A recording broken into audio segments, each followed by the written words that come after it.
Are we going to start with app loving or my vasectomy? You don't have 3, 2, 1 it. We can just start talking. What are we going to begin today? Vasectomy talk versus app loving. What do you think the people really want? Because we have to game the YouTube algorithm. If you hang around long enough, no pun intended, it might give you a vasectomy. This is just like Joe Rogan. Let's start with app loving. I think the people really just got enough. Not about your vasectomy. No, but no, app loving. I'll tee it up this way. In our entire time in e-commerce, 10 years together, you've got a little longer than I do. The thing that is the frustration of everybody is that you can only acquire customers on Meta. Yeah, basically. The other thing is that's because there's nothing else to acquire customers with. Yep. That works. You've put out a bunch of content saying in so many words that's the case. Yep. AppLovin is showing meaningful scale. Yep. On a click basis that there is a new channel that actually has real volume, and I am extremely fascinated by that. I think it is probably real and also has extraordinary implications for our space. That's my initial read on it, having never run an app. So I think it's important that one, if you're listening and you don't know what it is, fine, no big deal. But let's just quickly, AppLovin is an ad tech platform that allows you to buy ad inventory within mobile games.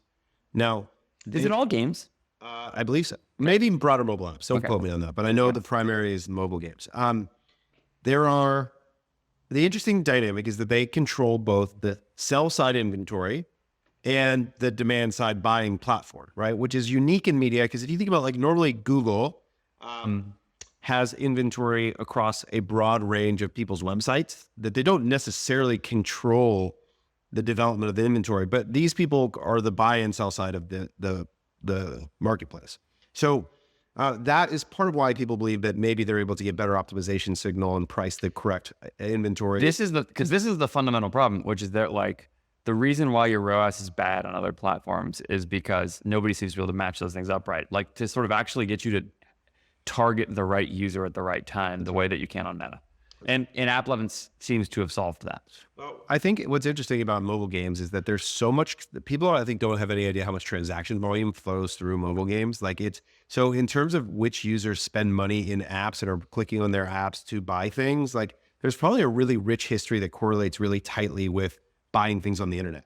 I think that's the working theory in my head right now, is that there's a unique user behavior about buying things within mobile apps that correlates very tightly to buying things on the internet. That would be the theory that I think would make it so that what is functionally people just taking their Meta ads and putting them into this new ad ecosystem for it to suddenly work. I think what's skeptical to me is this idea that those users aren't also on Meta and Instagram and other places. Right, that it's actually additive, right, and incremental. That's right. So there's this data point that actually they're touting that also leads to my skepticism. So additionally, before we get into my skepticism, let's just give some context. I have a customer right now that's spending $100,000 a day on AppLovin, right? And it's going great. Yes. And that when they say it's going great, what they're using is a triangulation, favorite e-commerce media buyer term here, that is both the platform reported view from within AppLovin, which uses 7-day click optimization by default, and also is like target ROAS, cost control bidding as like the default ideal structure, which is, I think, really interesting. But that people are using first click inside of tools like Northbeam, Triple Whale, GA, whatever, and comparing it to Meta, and they're using last click and comparing it to Meta. So customers all the way up to $200,000 a day. Our own brand, Bamboo Earth, Dave is spending $1,000 a day right now on AppLovin. That's a really fascinating thing too, because if you think of mobile game, you think of like Dude, right? Yeah. And yeah, but probably a huge audience, right? Of course, there's like lots of women playing all kinds of games that, as a dude, I'm nothing about. That's right. And $1,000 a day, and his measure right now, what he's saying is it comps to last click GA Meta. And so for him, he's like, all right, that's enough of an indication that I feel good about it. He's not trying to scale it to the moon. So do you know what his AMER and total new customer revenue is?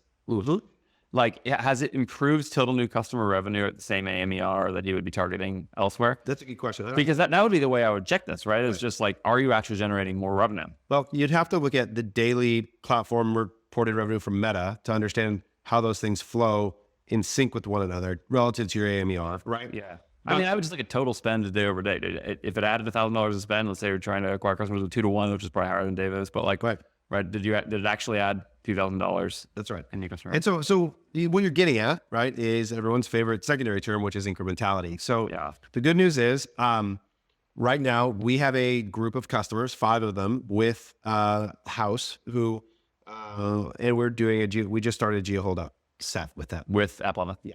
Right. Now they don't offer zip code based targeting. It's all state level. So that's okay. We're going to get state level geo holdout data. I saw Cody post one. There's a bunch of those coming. We're going to have answers very soon. This data point though, I want to discuss is, and tell me what you think about this. So App11 just told, I'm reading from a message here. It says, App11 just told me in our data, we're seeing 98.8% of the purchases are done within 20 hours. So specifically the App11 purchases. So it's like super immediate. So, okay. What's the point of 7-day click at that point? So what back to my mind, okay, is if you are telling me that out there in the world, there is this monumental pool of people that all are ready to buy within 20 hours at like massive scale to all consumer brands, and to purchase within 20 hours of seeing the same ad that they may or may not be seeing anywhere else, I'm just gonna be honest, it makes me suspicious. That actually like is a weird signal to me that these users and where they are in this purchase funnel process is that's too fast. And I'm someone who believes in like that I think that timeline is overstated in this idea that there's these really long tails of attribution or kind of noisy nonsense. But the idea that 100% of purchases, basically 98.8%, would happen within 20 hours for like t-shirts, like what are we like, or makeup for Amber Worth, or for bedding, or for whatever the ad category is, like, is it? Let's play the game of how that could be true for a second. Okay, let's say those are true incremental. But first of all, these are on a click. yes, Okay, so that's interesting. Because the person, I mean, I always think the click is an interesting thing because the person had to take an action. Like this is they physically move their body. this is the fundamental argument in favor of, a case you've made, which is like people, sort of Action equals incrementality. and right, and the nonsense idea that top of funnel is necessarily more incremental than bottom of funnel, right? You have this contention that like retargeting is incremental, like so people like it can be, yes, as long as it's click based. yeah, and so I agree. Like everything about it. This is an old sort of classic adage here. When it all sounds too good to be true, Yeah. something feels off. The idea that there's an instantly available $100,000 a day of customers that are waiting to purchase within 24 hours, that using the same ads that you were running on a But like different platform. but if you suddenly add $100,000 a day to spend, how come that customer can't just go look? Did we generate that much more new customer revenue? Yeah. It's because if you're at that kind of scale, you have a bunch of stuff running. It's very convoluted, right? Yeah, it becomes very complicated. Now you can sort of, but you're really trying to sort it out. But people are talking about this scale so for that customer, $100,000 a day. I have no idea what you're talking about. Okay, Yep. so for that customer, is that their second biggest ad channel then? Does that immediately move into number 2? In some days it's one. So so then you should be able to see it. You should be able to see in the new customer revenue there. That's a massive effect. You should be able to see, did it actually generate meaningfully more new customer revenue? Yeah, I think the thing that would convolute it would be if there was a lot of overlap still for that same user in a bunch of other places. And this is the part that when I think about incrementality is that, again, if we're talking about mobile game users, I'm guessing the overlap between mobile game users and Instagram users or Meta users is very high.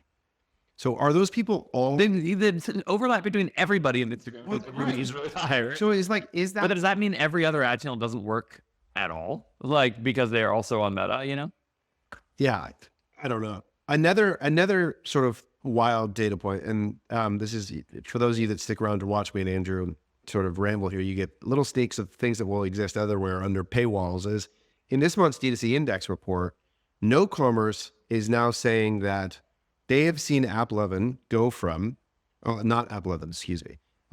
Discovery came from an ad within a mobile game.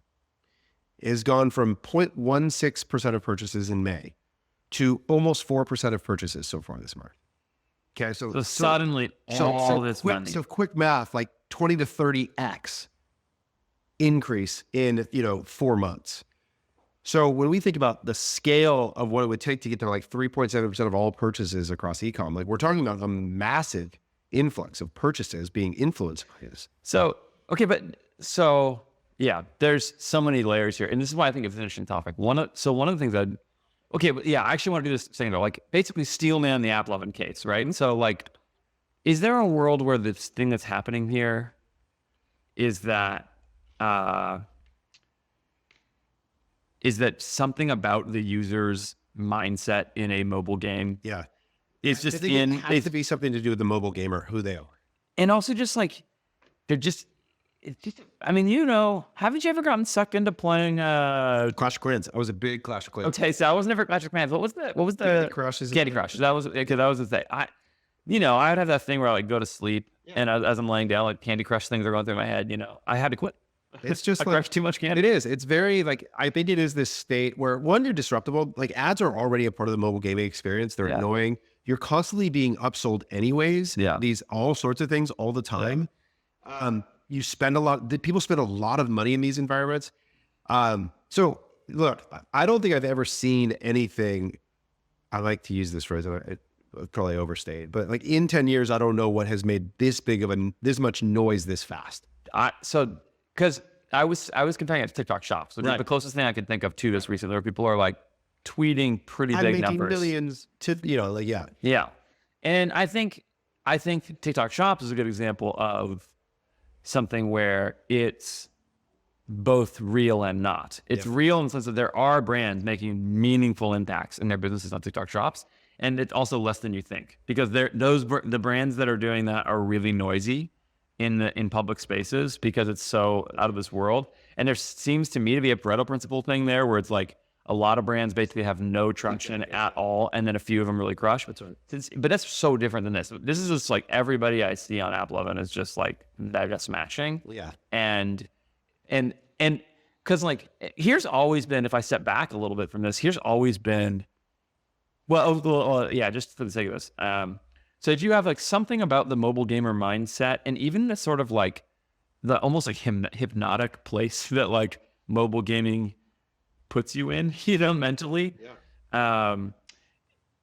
The combination of that with like the click-based attribution makes me go like, I don't know. And they also just beat earnings in a big way. Like at some point, so people are spending money. There's no doubt about that. Yeah. They use cost controls in 7-day click, and they have this very unique customer base. And by like the strictest, most conservative measures, people are seeing impact. And so we're going to see a bunch of these holdout studies come back. It's going to get very public. And my fear, like one of the things that I feel this pressure for is it's November 12th, and it feels like 2024 Black Friday, Cyber Monday could be defined by, did you spend money on AppLovin or not? Yeah. And you don't want to be the group of people responsible for not letting your customers do that, or failing to bring that to your customers. Yeah. Right. So we're trying to get it answered. My clients are too small mostly. They have like it's a managed kind of service deal right now. They won't prioritize you. You have to I got one who's going to start soon, and we're going to see how it goes. And I'll be able to. I mean, that's a really simple media mix for that client. I'm not going to need a holdout study. I'm going to be able to tell if we add 50% more spend and it creates a bunch more revenue. It's going to show up really fast. And that's exciting. So I think it's absolutely worth checking out if you haven't. Try and harass somebody to get you in there. But let's zoom out even further on this for a second. Okay. This like conversion optimized Facebook ads for 10 years, like you said, has been so dominant. Like the thing that has made me think about is just like, is this, let's say it's real. Mm-hmm. Okay. Is this going to be the thing? In the back of my head for a long time, I've had a theory about e-commerce, which is that like, Facebook's not going to be the only thing forever. Yeah. At some point, somebody's going to do their thing, and that's going to make this, there's going to be another meaningful channel, and some of that will cannibalize Facebook. Yep, for sure. Yep. But some of it will not, and what that will do is make e-commerce a better and better world to be in. It will move more retail share online, because of the way that Facebook has been a crucial driver of moving a large amount of retail share online.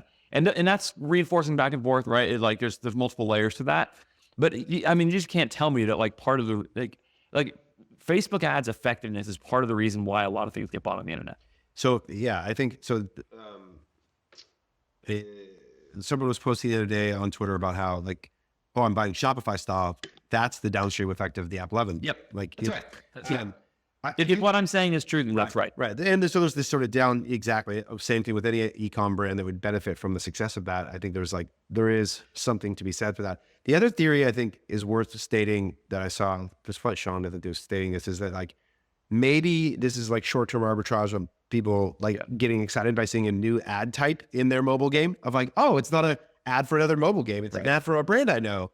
Yeah, Sean was pointing out that like those customers are used to the absolute spammiest of all ads, and now they're getting like pretty good quality Facebook ads. Yeah. So so I think there's obviously the scale question. Like the thing about Meta that's made it so special is that it's continued to find ways to build and grow the inventory at such a scale that like they have, literally we're talking about billions of users. That's like such a huge, now mobile app games probably, I don't know what the TAM is on that. It's got to be close.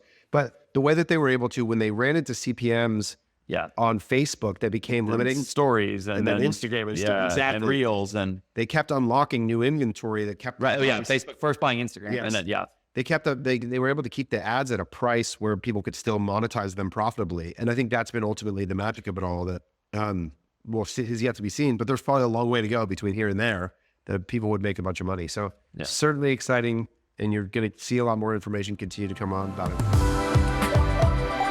If you are thinking about hiring any position right now in your organization and you have not considered hiring with my friends at More Staffing to help you find that talent, you are missing out on a major opportunity. My team for my own company is majority staffed from More Staffing. That's why I have more team members staffed by More Staffing than anywhere else. That is mostly video editors and graphic designers, but I also have a team lead from there. And I've also worked with More Staffing across a bunch of other businesses with supply chain people, with customer service people, like from coordinator all the way up through what I would say is like director level talent. I am tied in every way with More Staffing, and the longer I've worked with them, the more I appreciate what they do. That's because More Staffing gets you access to the best talent in the Philippines. And if you're still thinking about hiring in the Philippines as like $5 an hour virtual assistants, you're just like behind the times. You need to understand what is available to you. It's really simple how this works. There's 180 million people in the Philippines. Many of them come with deep e-commerce resumes and are good quality English speakers. They grew up speaking English in school. There's no issue there. And you, by paying your rates, especially if you're a US-based company, you can attract top of the market talent for a lower rate than attracting much lower level talent equivalent in the US. And so you get the best talent in the Philippines. You find hardworking, high integrity, really high quality, just all the attributes you would look for in an equivalent employee in the US. And More Staffing is your gateway to finding those people. They have a streamlined, excellent process to help recruit, like identify, recruit, train, onboard, give ongoing coaching to talent. And then if you hire with More Staffing in the Philippines and there is somebody who doesn't make it with your company for a whole year, they will help you replace that talent at no additional recruiting cost, recruiting fee. Really, really great people. Go to morestaffing.co/AF, morestaffing.co/AF to look into it today. It is a massive opportunity for you to grow your business. If I was starting an e-commerce business today, I would be thinking about staffing the vast majority of my team in the Philippines with More Staffing. They are great people. You will love to work with them. Go check it out now. So like you said, you're going to buy the stock. I'm thinking about it. Yeah. And the reason why, and I know like I'm too late, I know like whatever, but it just seems to me to be one of those things where it's like if it's real, I just know how much money will go there. Yeah. I know how much money is already going there. I just know what it means for the ecosystem that I live in every day. Yep. And so I don't really, I mean, right now it's trading at like an 86 PE ratio or something like that. It's like, so it's already really hot, but it's like, I just think, it's a big deal. There's this, have you seen these headlines About doom spending? Yeah. I mean, no. So, but this is the most bad news bias news article I've ever seen. Americans are feeling anxious, so they're doom spending. I mean, that is just like, yes, it's possibly true, and also it's very bad news, biased news. Yeah. So it's about, so this is, there's a CNBC and a CNN article that's like you said, the presidential election is prompting some Americans to doom spend. And so it says that 27% of polled shoppers say they're doom spending, that is spending cash despite concerns. Oh, really? Is that what their survey data says from those customers who are telling people what their spending habits are? So it's not actually reading any GM. It's not actually reading any. So that's an interesting theory. What about? But well, okay. Here's my counter to that. I could counter the doom spending thing. Okay. The 3 days after the election, all of my accounts ran very slow. Yeah. You know, well, that's because you're a bad media buyer, but it's small. But that might be. I mean, that could be true. That could be true. Yeah. No, my assumption is because the only thing anybody talked about for 3 days after the election was the election, and it was just like. I don't know that there's anything to this, but it's just interesting. Yeah. You have because then there's the whole like Bitcoin's exploding, stock market's taking off. Like, is there anything to any of that that's contributing to just general euphoria? Right. I don't know, but I'll take it any way we can get it. I'll take it. Well, yeah, I know. Yeah, I mean, the other thing is like, if AppLovin is real, right? There's just this thing where like multiple channels also do reinforce each other, right? Because now like Facebook can retarget off of AppLovin and presumably vice versa. I don't know how AppLovin retarget works, but like, and so having another channel really helps because it gets people into your ecosystem and into your awareness, you know, into your funnel, so to speak, and all that. So like, it could grow spend over there too. So I think it's a really fascinating thing. I think it's a wait and see, but yeah. Cool. What next? Okay, I have a. This is there's just not going to be an answer to this question because it's going to depend too much on business to business. But sure, you talk a lot about how brands should just bank their profit more often. Mm-hmm. They should make their money. They should put it in their pocket, etc. Mm-hmm. You know, take the cash. You also talk a lot about how brands should be profitable on first purchase, etc. And one of the things I really wonder about is if that is too narrow of a worldview about the value of ads in the long term of a business.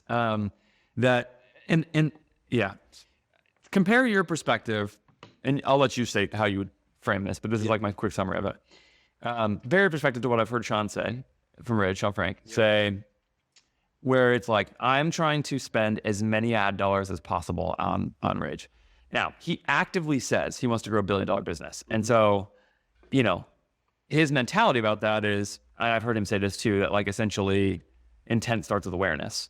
And so you have to make people aware of you before they'll buy anything. And as much as we would like everybody to buy something right away, many people will not. They need to become aware of the product first and all things. And so there's this long tail of value that gets created in those kinds of ways. But that's a very different view of things than take more profit now, basically. And so I've just been thinking about this almost just sort of strategically, theoretically. How hot should a brand run their business, especially if you add another layer here? And by how hot, I mean like how aggressively should you spend on ad dollars, particularly past the point where you're like, I mean, obviously you should get profitable first in most cases, right? You know, so baseline thing, probably you should be doing that. Yeah. I don't know if there's some pathway to maximizing your EV while being not profitable, then sure. But that's not really the case in our space, mostly. So how should brands think about this question of like how aggressively, essentially think about the long tail value of building a brand and sort of all of the other things that come with all the clicks and all those things you get, especially when you add another layer, which is that like, you know, like if you're in California and you have an LLC and it's passed through entity, you know, at the end of the year, LLC, we're going to be paying 50 cents on every dollar they make to the government. So like, they're actually not going to pocket all the profits. It's just, that's not a real thing. Right. So yeah, I don't know. I just was curious. It's just been like kicking around my mind a little bit more. Yeah. So I think a lot about like when you and I used to debate about Jack Rubin's business and whether they should be first order profitable or not. They definitely shouldn't be. Yeah, they definitely should be. But no. The answer here is. Did you see what he's spending a month on Facebook right now? $1 million. $2 million. Just in the UK. Yeah, that's amazing. Yeah. I bet his cohorts are degrading like crazy. Mm-hmm. I don't really know that, Jack. Yeah. You're probably good. Yeah. But it starts with, I have a motivating desire to see more shareholders get liquid. Yeah. Okay. I think this is a crisis of our industry. Yeah. Is that nobody makes money actually. This is the big secret, is that the amount of people that are gotten rich is less than should have gotten rich relative to the size of revenue that was created in their business. Yeah. And so I think that through that lens, the strategy becomes very different than Sean wanting to build $1 billion business. I think that's a very different idea that I think should be the one chosen least often because it's the least likely to happen. And so through that lens, I think it's like, that is the game that is almost certain to fail for everybody who plays it. I don't logically, then I would say don't play that game. And I actually think there's a lot of ways to get the business. So when you talk about how hot you run, really, I think the question that you're poking at is like, how far out do you push the value capture of the customer that you've acquired? Yeah. And there's a trade-off usually between the amount of customers that you get in that process, and how far out you push that payback period. Yeah. What I've seen is that there's a bunch of things that happen that are unconsidered risk in the future of that value capture that nobody actually accounts for. So when everyone does their LTV to CAC analysis, nobody risk adjusts the future money. That is terrible financial modeling. Like there's no amount of money that you would put into any investment that you wouldn't apply some risk assessment against. But LTV, nobody risk adjusts. And there's an infinity of reasons why you should risk adjust. I don't know if I think that's true. Okay. But they don't risk adjust it in math terms, for sure. Okay. Nobody goes and like says, okay, 100% LTV, but like we should put a delta on that for risk. They don't do that. They don't do a calculation. Okay. But what they all do is find a million ways to doubt that the LTV will come through. No, they don't. Okay, well, they all just assume it comes through. I think it's the point is, I think they actually. Maybe I'm dealing with different clients. All I'm thinking about is the conversations where it's like people are like, I don't know, that doesn't sound like real money, and I'm staring in the face and saying like, you are making an argument sometimes to say no to like, let's just say a 70% return on invested capital annualized. But this is my point here, Roy. What did you say to me about? In the beginning about money getting out of the business? What's it subject to? Taxes. Okay, so a ROIC calculation is actually net of taxes. Yeah. You know what nobody does in a calculation for their ad investment? They don't actually apply any tax. So it's another example of a way in which when you actually, if you really want to do ROIC, if you want to actually create a return on the invested capital, it has to be net of taxes. Okay, but like, so here's the thing though. Like, let's take that calculation and then compare it to the other things you would do with the money. Right. Don't you think that often the annualized return is still going to be much higher, even if you have to push the capture of that money out further than in your own business? Like whenever Mike Beckham talked about this Simple Modern, he said the reason that we've kept investing money and not taking money out of the business until very recently, I think just in the last few years or so, they started to take money out of the business.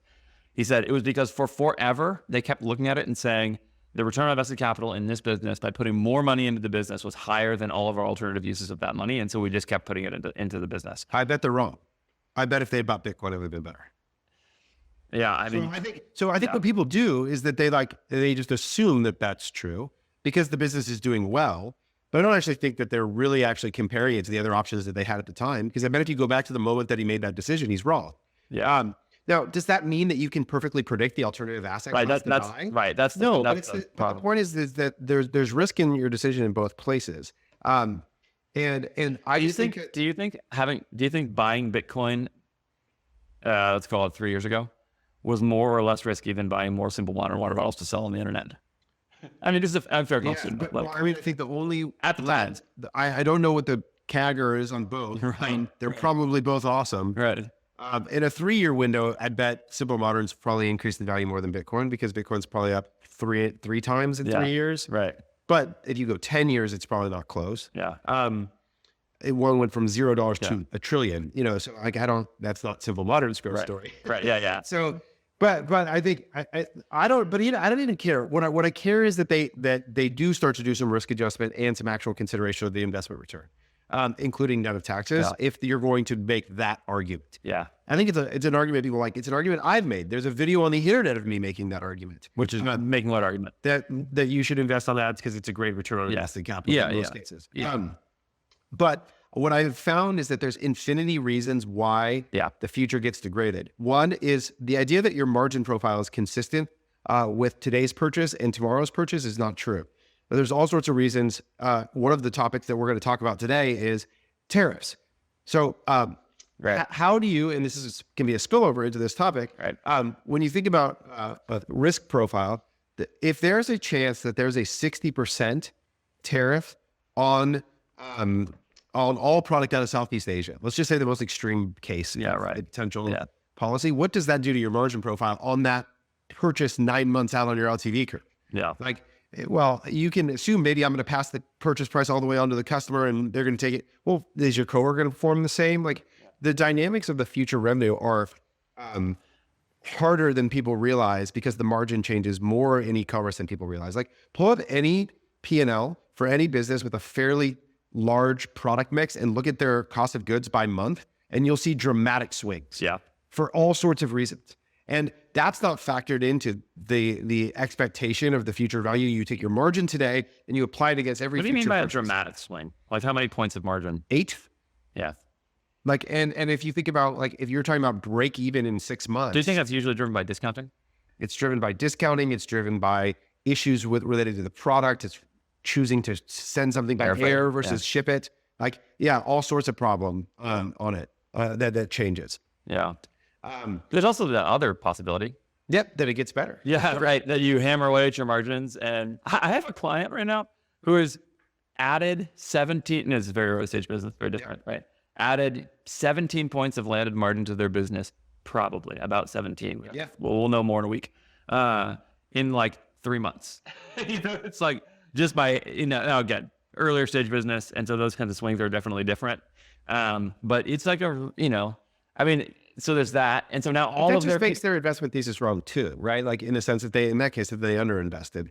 And all of that. But that's my point, is that sometimes you also miss on that side. And maybe an owned audience and a customer list is actually the most valuable thing you have in some ways. Like, because the other thing is you can launch it. And I mean, this also goes against the thing that we've talked about a million times. Like, what should Caleb have done earlier? They should have, spend more on ads, like all of the kind of sort of thing. But we are for sure profitable by a lot. But like, so we say that. Well, because, okay, I should say something. I'm assuming in all of these that the business is profitable. Whether or not even the first customer is profitable is separate. Like, I'm assuming that the business is in this scenario, it's like basically the question, I probably didn't ask the question very well. How much profit should you take versus reinvest into the business? And obviously you're not gonna be able to give me 5% or whatever, you can't give me an answer like that. But like, at some point you actually are profitable. Mm-hmm. And you have this decision, which is like, how do you deploy the capital best? And one option is take money out of the business and buy fun stuff. Another option is take it out and put it into other investment, vehicles. Another one is put it back into your business. And I'm just like thinking through how you should make that decision. You put it back into your business less. It's so funny, dude. That's the answer. Is put it in your pocket more. Is the answer. And so why don't people do that? Well, I think smart ones do. And this is the thing I've learned behind the scenes too, is that some of our favorite entrepreneurs in the world, at least in this industry, they've done like even dramatic things, which I think the dramatic version, like the next series I'm doing this year, like Bridges 2.0, is going to be all about like liquidity. It's going to be the 5 forms of liquidity and different ways to get it. And one of the big ones is like a debt recapitalization. So it's actually taking on baked debt to pay yourself out of the business and using the EBITDA as a mechanism to secure financing to put cash in your pocket today.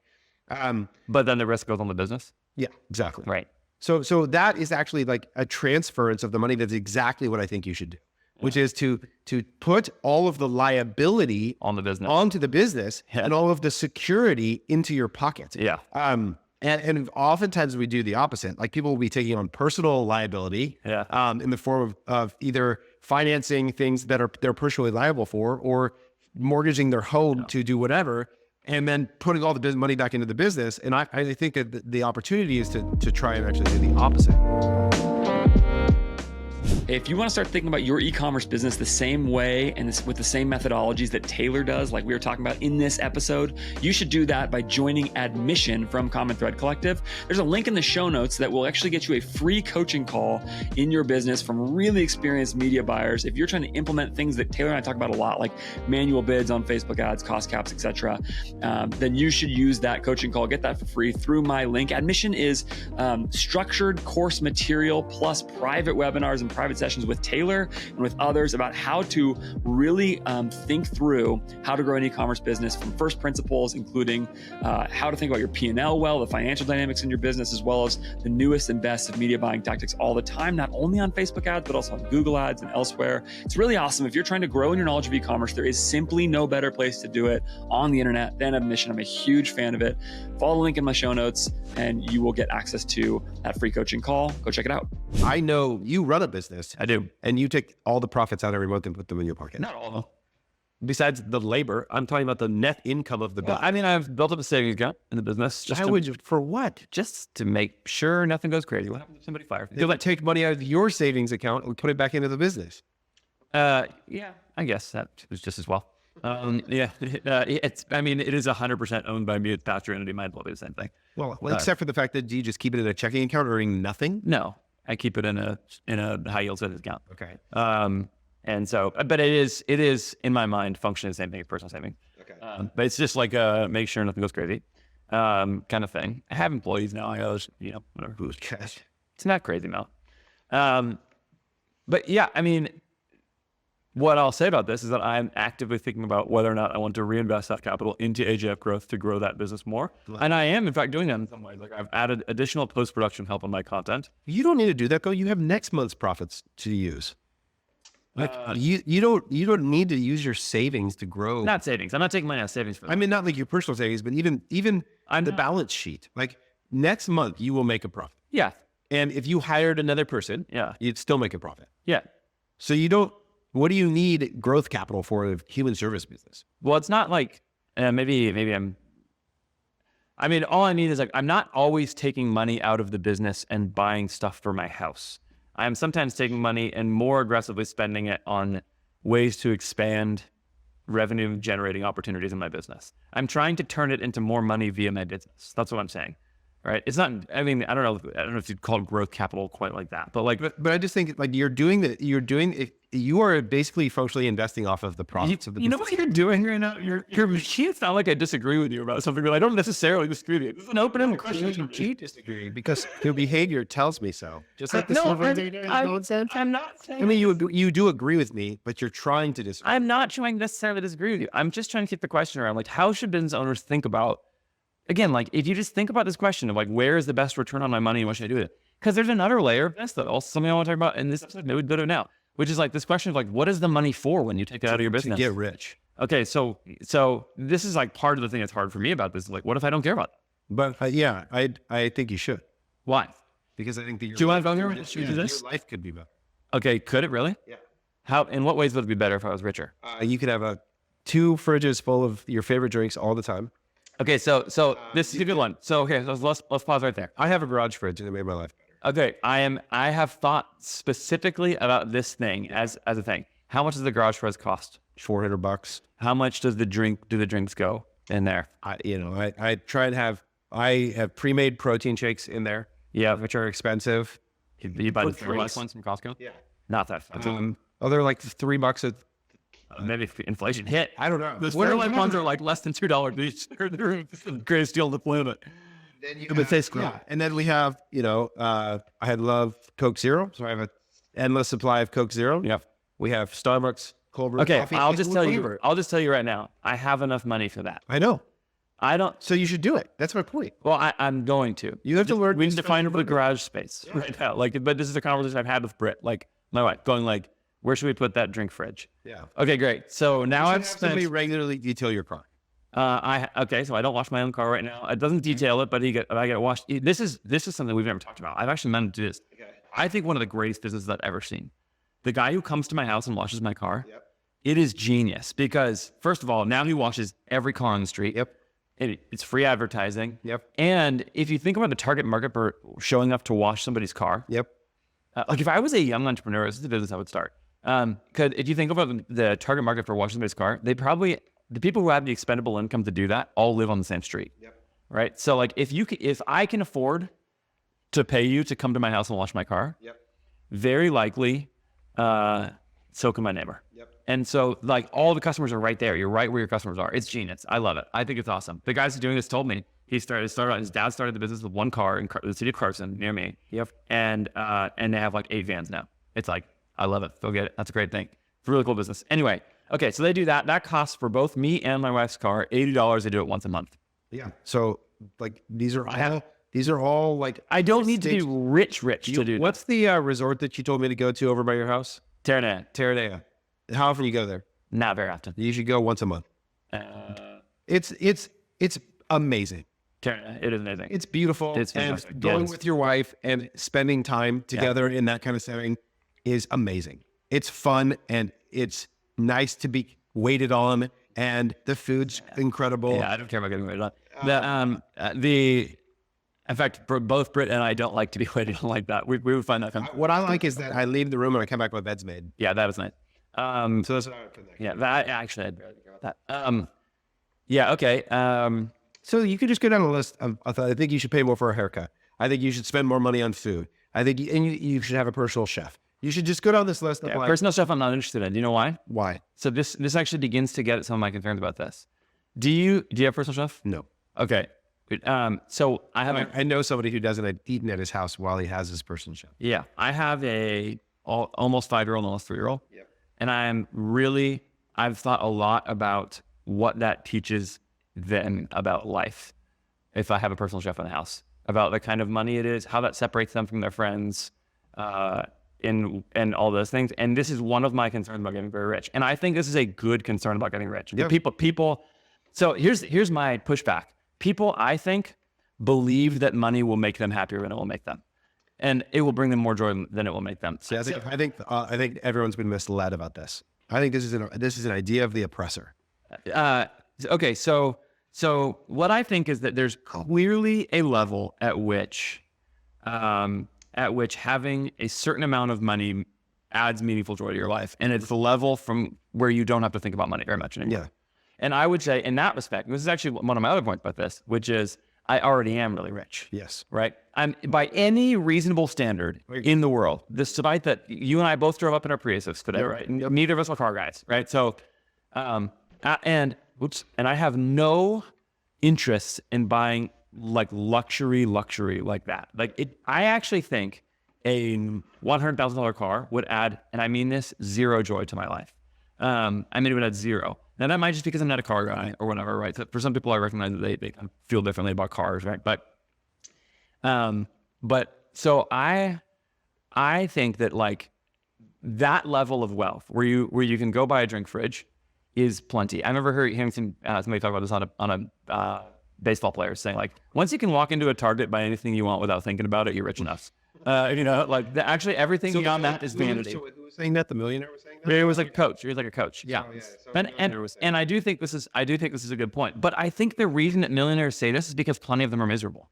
Yeah, but I think that it's misplaced, right? Like the idea that they're miserable because of their money is wrong. Do you think they were already miserable? I think they're probably miserable people, or they probably have other things in their life that are making them miserable. Yeah. I don't think they're miserable because they're rich. What do you think brings you joy in life? I think that. What do you think it brings you maximal joy in your life? I think I've had these like 3 or 4 different moments of peak experiential joy, is the best of I understand, and they're all related to different things. I've actually tried to. This is actually connected to my religious experiences, trying to understand are these things uniquely spiritual in some way. Yeah. I don't think they are. They're like, so I've had a moment in sports. I've had a moment in business. I've had a moment with family. In each of these different scenarios, the contributing factors was like a deep sense of profound accomplishment relative to my effort in some way amongst a shared group of people. Like those were the common elements of peak joy. Yep. But I will say, What does that have to do with wealth? But I don't think that I can. Those are moments independent though. No, but I'm not. The sinner isn't peak joy in every moment of my life. Of course not. The answer is more quality of life. Yeah. All the time. But raise the baseline.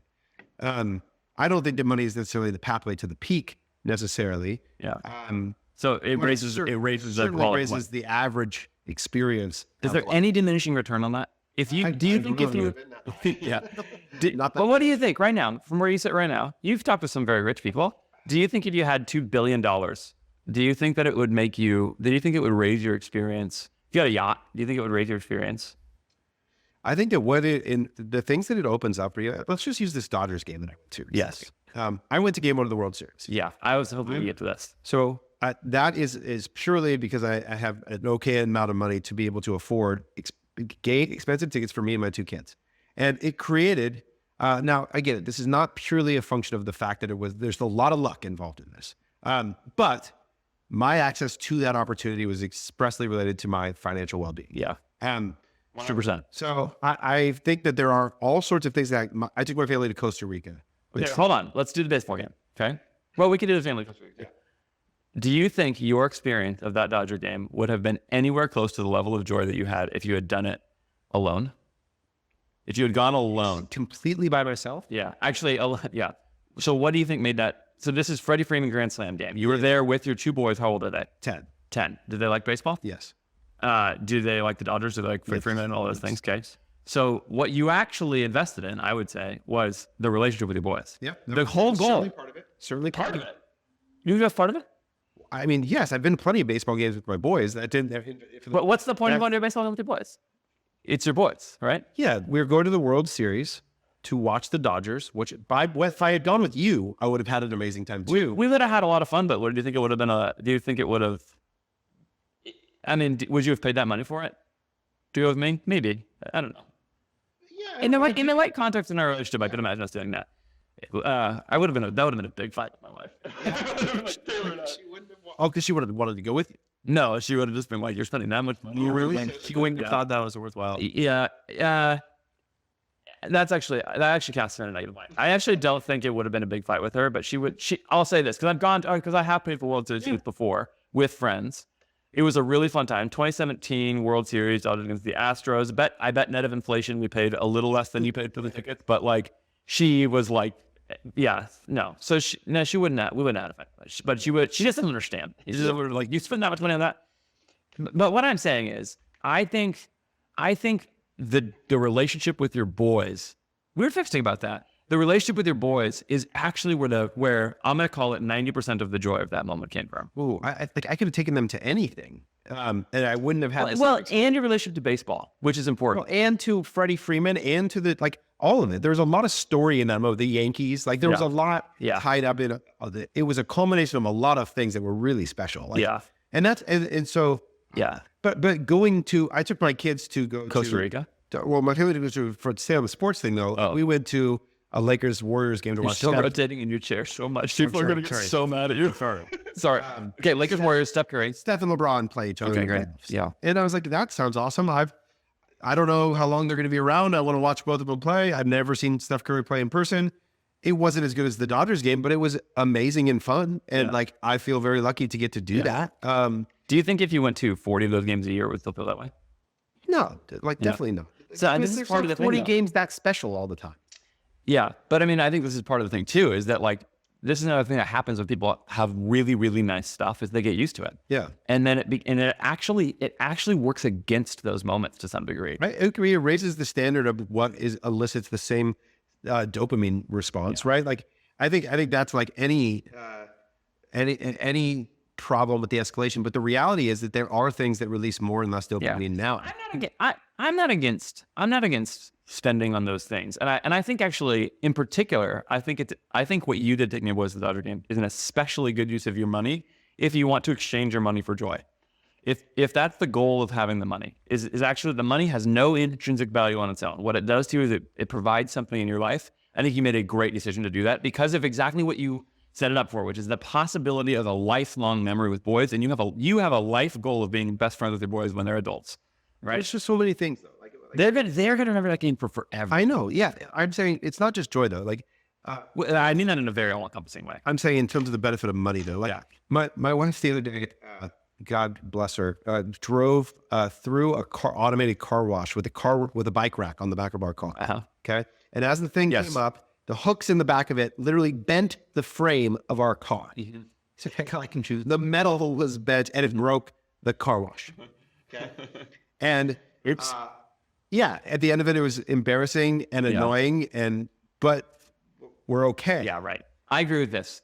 If that had been, 5 years ago, that would have been like very stressful, and would have been months of replanning and figuring out and cutting something. And which would have made her feel more anxiety about having done it. And like, I would have probably responded negatively. I don't know, like who knows, and that's very real, I think, for anybody who 100%. So I don't know. There's just so much that I think. But even now, you haven't had a crazy exit. So you don't need, you already have enough money for that. But I agree. You make a lot of money. But what I'm discovering is that there's all these new levels of things. Yeah. And I'll be curious I'll be curious to hear you reflect on this. Here's my broader pushback. I think a lot of people are trying to get really rich and don't really know why. Well, that's different. And but it probably is. Okay. But here's the thing I've observed in our space. Yep. The thing I've observed is that in the absence, so this is one thing I really like about you in your life, is that you have these 3 goals that you're trying to pursue. Yep. And you have total clarity to them. And I think they're really good goals, right? It's die, stay married to a wife, best friends with your adult children. Yep. And be most economic by 40. Okay, right. So I think the third one is going to have a lot less value for you than the first 2. That's what I think. But one of them will be dead, so I don't. It's hard. Yeah. But I think having a lifelong marriage and having a great relationship with your kids, I think those are I think right, and I think they will deliver to you a kind of satisfaction that literally, if you are post-economic by the time you're 40, and I mean this, if you are borderline destitute, but you have those first 2, you will have won. Yeah. That's what I think. My time allocation says different. But either way, so let's just take that for a second. Right. What I actually think is that because you have clarity of those first 2, I hope you make all the money, man. I hope, because I think I know you're really driven by those goals. You care about the principles and whatever. Like, it goes great. That's fine with me, and I'm definitely not against spending money on a nice experience or anything like that. I don't think you should always, eat it like Taco Bell or something. It's just that I think that a lot of people do this. And here's, I think, the reason why it's so seductive partly is that in the absence of clear goals, the money number going up is a very clear measure of something. Yeah. And just like every Shopify store operator who has ever had their highest revenue day ever, what happens? Right. You are very excited for about 3 minutes. Yeah. And then you immediately think about how to beat it. And I think that hamster wheel is there. And so I think a lot of people, I think, are chasing that.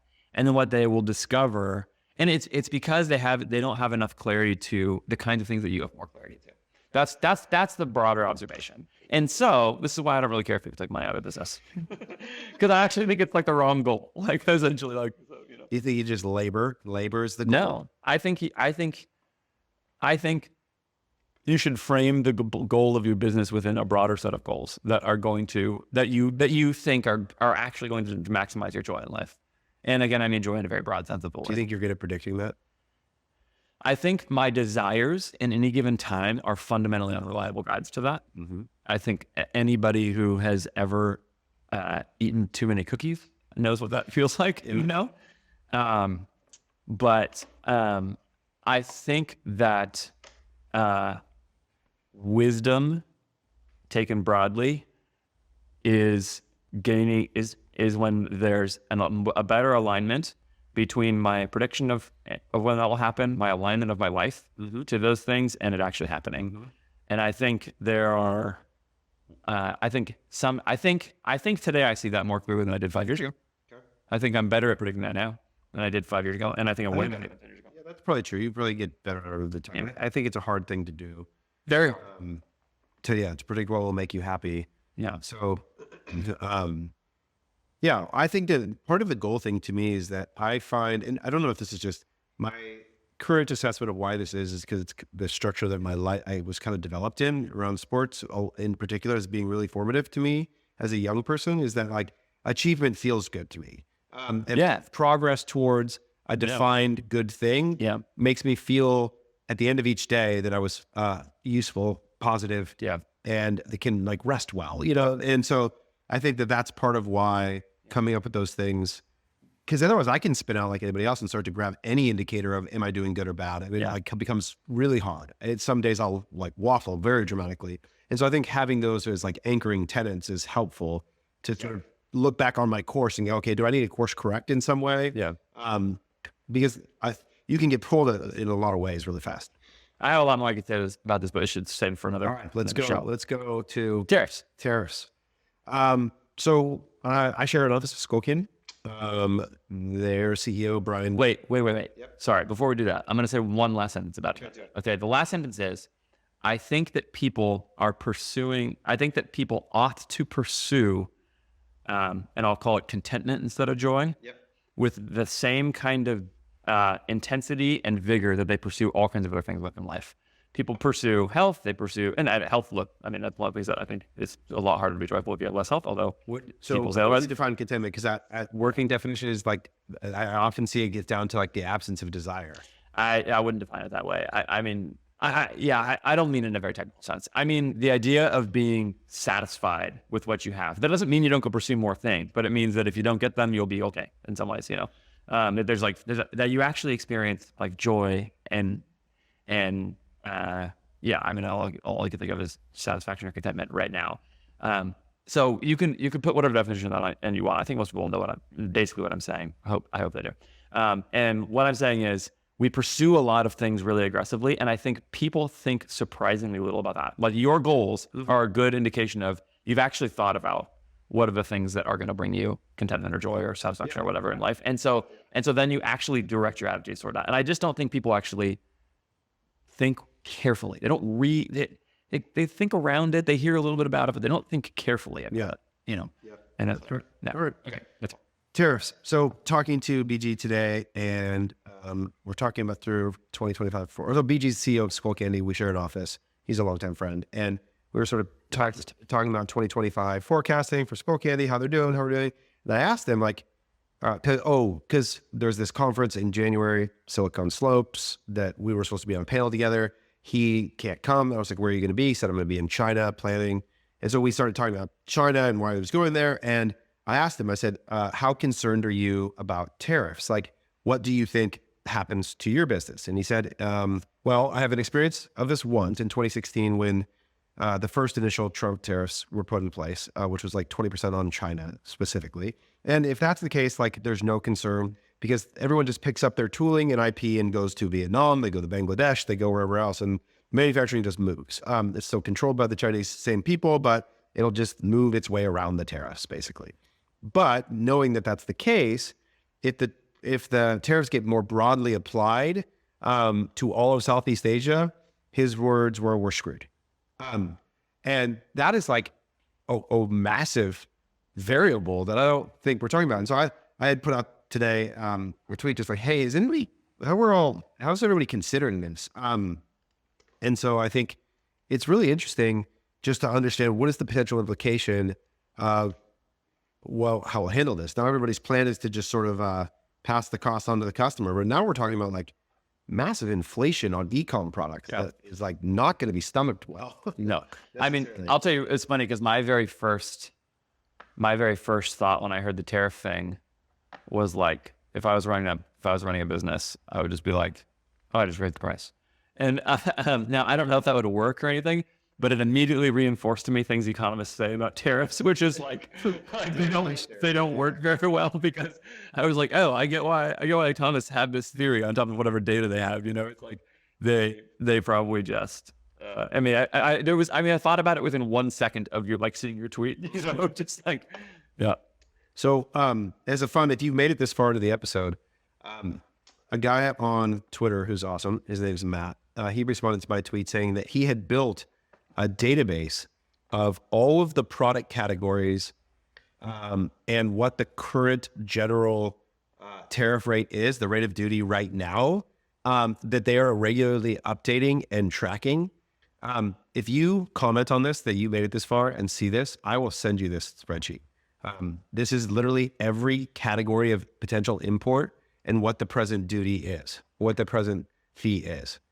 And you could go to yours, you could find out what would happen based on the country code and what it would be if it happened.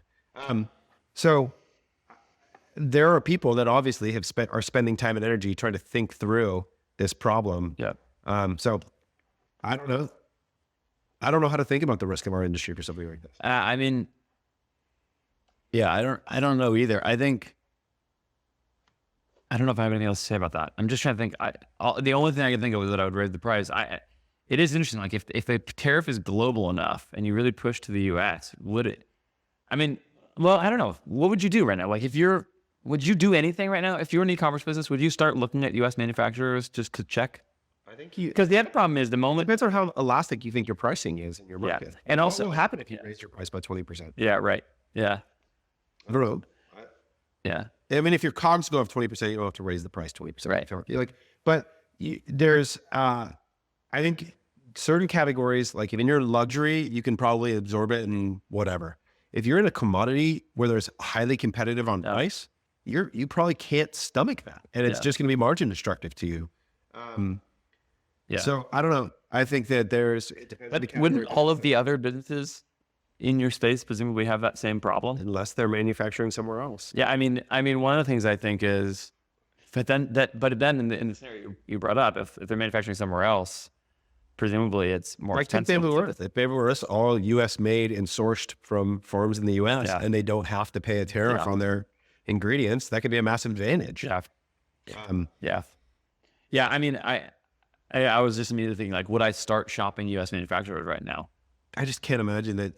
Is that going to be actually cheaper without the tariff? I don't know. So there's that, first of all. And then secondly, there's going to be a massive demand side problem here, which is that like all of those manufacturers are going to all get shopped a whole bunch if the tariffs actually go into place, and all your prices are probably just going to go up, right? Like suddenly your lead times may get crazy because we're going to have too much business, you know? So this is definitely an area where I feel out over my skis. I don't have any good advice to get you. It was just stark to me, BG saying we're screwed. Like, the level of concern he had about if that was broadly applied was just like, oh, wow. So that's like, it's got to be that top of mind for people at his level, where he's importing all of his product on long lead times from Southeast Asia. You can't, it's just like, it would be really destructive. So something to keep an eye on. The other thing it makes me think about is like if what will actually happen there is a bunch of U.S. businesses just have to lay off employees. You know, it's like if it just has the exact opposite effect of You just have to find the margin somewhere else, basically. or they just go out of business, or they can't grow, or something like that, and so it just ends up creating, you know, it's sort of a different new problem. You know, I don't know. Well, yeah, for sure, inevitably. All right. Okay. Did you So that was our background. Yeah. Should we do? Let's talk about. I like your My AI thing. your AI thing. Yeah, I think it's interesting. So there's an article we'll put in the show notes that I saw on LinkedIn from a person by the name of, let me pull up my link here. Sorry, this is great podcasting. You're doing awesome. You're doing fantastic, Terry. Don't worry about it. So much. Alston Lin, previously of Meta, Google, Yelp, and other cool places. And he was talking about programming and AI. And the point that he makes in this article, this is going to be a quote out of the article that I read right here. He says, I encountered this barrier while working on a consulting project for a private equity firm. Our AI system outperformed human lawyers in contract analysis, achieving over 95% accuracy. Despite this impressive performance, the client hesitated to adopt the system. Why? Because if a lawyer they outsource the task to makes a mistake, it's considered par for the course. However, if an AI tool they push to adopt makes a mistake, that's a career risk. And this is an interesting theory. It's the same sort of thing with like AI creative or copywriting, is that there's a certain assumption of human error that we allow that's acceptable, that in a job like being a lawyer or in a creative might be acceptable. But the second it's an AI tool, the singular error makes it feel like the tool is broken. And I've noticed a similar thing with forecasting, which is that we will walk into brands who have no model for how they currently set their financial goals. It's literally just like writing down things that they want to happen. And we will bring them a pretty sophisticated model, and they will spend hours scrutinizing every little input of the model. Or you miss forecast by Exactly. X It's like percent, the and thing they're is just like, gone. Yeah, exactly. And so what you do is you invite this level of scrutiny with these things that makes it actually hard to get their adoption, because the expectation is that it's perfect in some way. And so I've found this to be an interesting dilemma in the hurdle to getting adoption for things like forecasting and AI, anything that's predictive in nature. I think it's why people struggle with cost controls. Like it's like if it doesn't work once, it's like this thing is broken. You know, it's just not. It's a very hard set of ideas to actually get adoption over. Yeah, the example of this that I always think of is driverless cars, where it's like the notion of like, you know, I wouldn't sit in that if it makes a mistake, and it's like, do you know what you do every day otherwise? And how much riskier? Like, Yeah, and it's funny. I felt this. My wife and I went to Napa recently, and I was like, oh, we'll take a Waymo from the airport. That'll be cool. Like I've never, you know, I won't ride one. That's driverless. Yeah. Yeah. And I remember like going to book it and being like, oh, that's kind of far. Like, do I feel safe? Like, it was a weird feeling, and it wasn't logical at all. Like I know the data, but like there was something about it that was like, if I died in a driverless car, like how dumb would that be? But it's just one of those things that there's just this insecurity or the high standard about it. Yeah, right. The broader thing you're talking about is that the moment you raise the bar of something's output, the moment that people also hold it to a higher standard. And I mean, where I actually thought about this, and we can go delete this afterwards if you want to, is I think you and I talked about this maybe last time I was here after we pressed stop on the recording, which was like, which was when you guys at CTC made a big effort to engage in thinking about equity in the business, right? Diversity, equity, inclusion, that kind of stuff, right?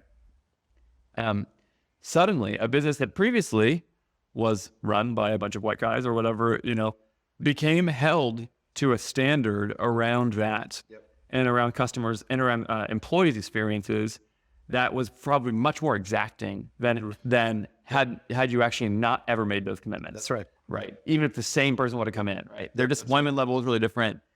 And you know, to your credit, one of the things you've always said about that is like, that's right. Yeah. That's what they're supposed to do. That was the commitment I made, and they get to hold me to it, you know?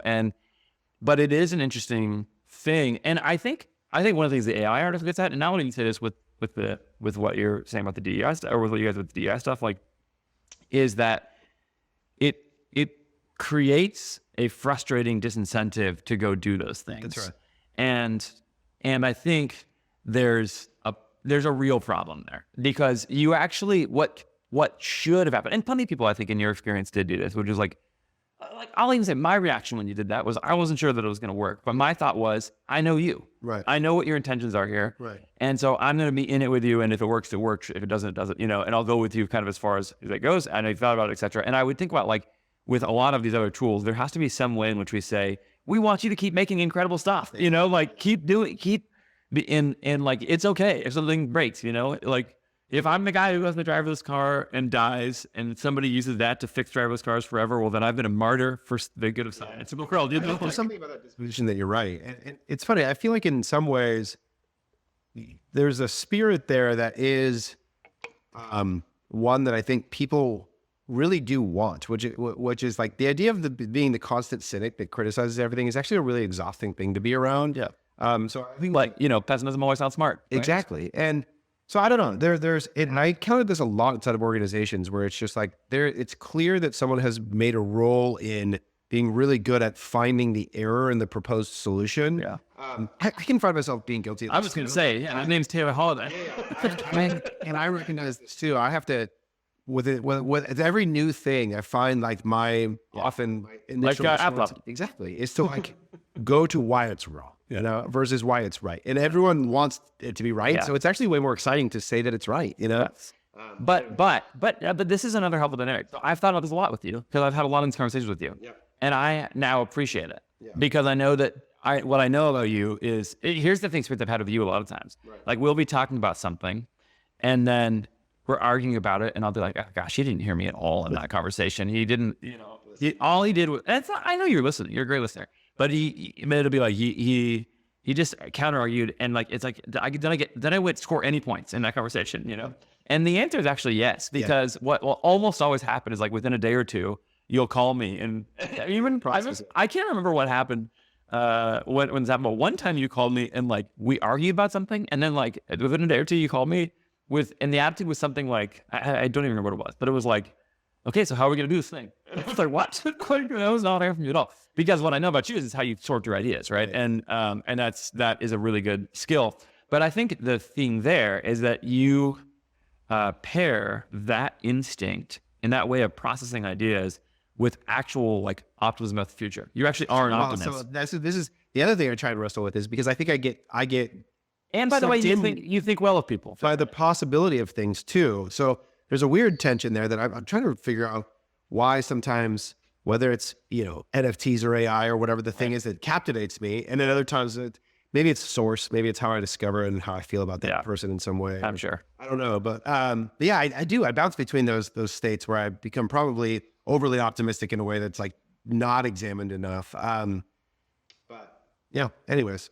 Well, but AI is going to be hard to adopt. But that's my fear as I'm building this creative AI thing. I think there is a good organizational takeaway here, which is like you ought to recognize this in yourself when it's happening, because it does actually cut off good work. Yep. Because the danger is that you then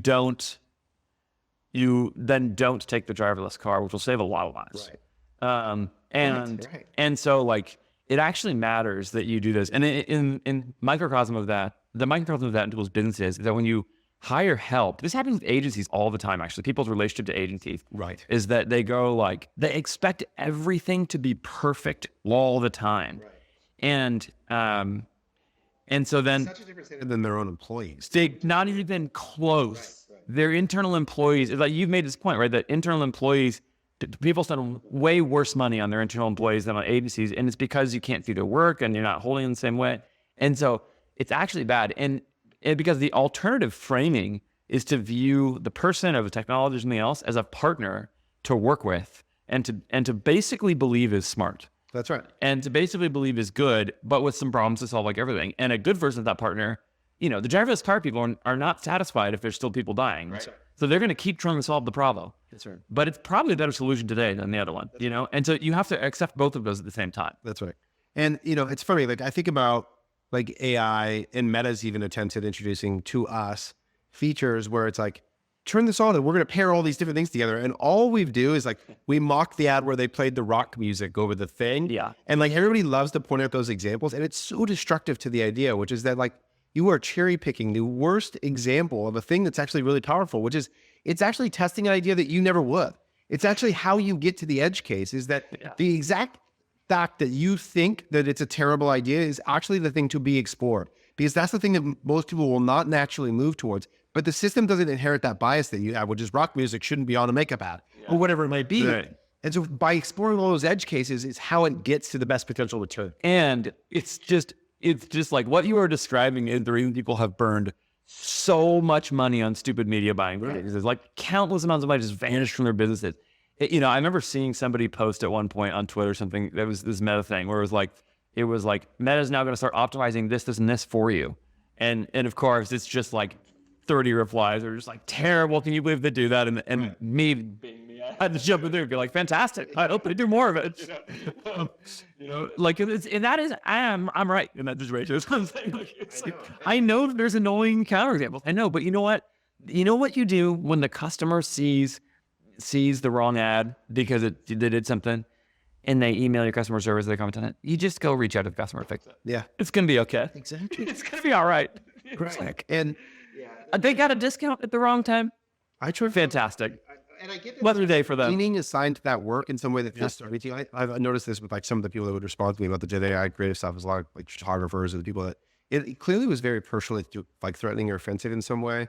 Yeah. And I try to think about that's a different thing though, I think. You think it is? I think somebody whose career is threatened or who doesn't feel like it's artistic is not nitpicking the 1% of things that it got wrong, right? Well, so I think they might do that. I think media buyers are doing that to like undermine. Oh yeah.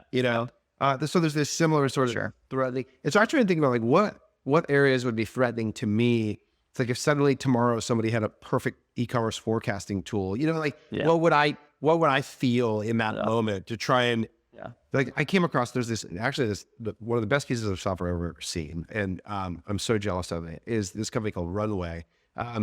Now the financial modeling that they're doing and the planning is built more for SaaS businesses right now, but it's so beautiful and so good. And I remember watching it, and like it took my breath away almost a little bit of like, oh shit, like, this is like so many of the things I've thought about in my head but didn't know how to communicate well, and so I can imagine those experiences feeling very, just like bad, like they would feel bad when you discover something that might make you obsolete. Yeah. know? Yeah.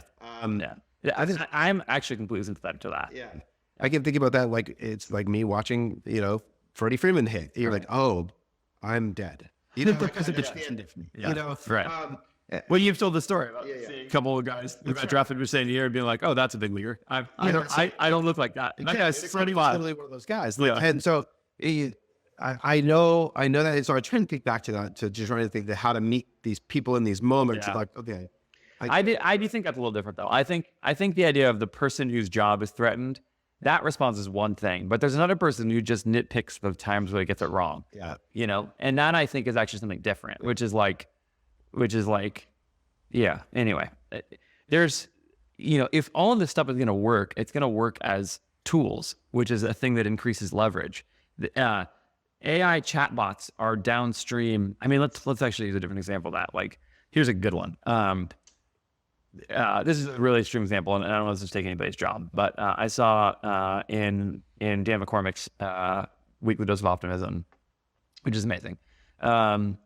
There's a company called Ulysses that is creating an underwater seagrass farming bot, because seagrass like absorbs insane amounts of carbon. Like it's like way more than rainforests do or something like that. And so this bot is going to do that. RoboShark is whatever. It's amazing. And all I'm saying is like that tool is actually just downstream from a shovel. You know what I mean? Like it is just another leverage creation tool. And just like over time, you would create more and more and more and more leverage. And so I think like what you have to be able to do is to think about any of these tools, even with whatever shortcomings. Like for example, that RoboShark might not be able to get seagrass cultivation perfect all the time, right? But like you have to be able to, you have to put yourself in the position. And I have this business with AI. We've talked about this a little bit. Like I don't really like it. I don't think it's very fun. I get almost no joy out of AI, but I'm like, I have to be able to swing the hammer. Like, you want to go shovel the seagrass yourself all the time. I do sometimes. Yeah. There's dignity in shoveling seagrass, And so like, but I mean, but what I realize, if it's a tool to create the leverage, then you got to be able to wield it, and you got to have some sense of like how to do that. Well, I mean, let's be honest, while maintaining human dignity, that's a real concern, But anyway, yeah. Yep. Speaking of human dignity, let's talk vasectomies. Let's talk vasectomies. Okay. So What took you so long, first of all? So I actually, I really didn't want to do. Okay. I feel like I don't know where this comes from. You can say whatever you want about it. I feel like I am now a non-useless contributor to the human species. You are a useful. No, I'm useless now. Yeah, I can no longer proliferate the species. You might as well just send me out to pasture and kill me. That's interesting. I don't know where it comes from, but Should we talk about that right now? Yeah, maybe. I don't know. We should explore it. No, I think it's interesting. Yeah, like I don't. It's like. Yeah. Maybe it's like, but currently, we are just these evolutionary beings. Tough. Maybe it's all tied up in that, but I really didn't want to. I don't know. But you weren't scared of the pain. No. It had nothing to do with that. I just didn't want to do it. Now, because you haven't had a kid in a long time. No, my youngest is 7, so and I don't actually want another kid. No, it's not. But I want the option. My youngest is about to turn 3, and I've had vasectomy for 2.5 years. Oh, you did? Yeah. I mean, I got it very soon. Okay, so I want to tell you about my experience. You tell me if it was like yours. Okay, so Dr. Bednarev is kind of famous in Orange County. He's done 15,000 vasectomies. So he's got it dialed.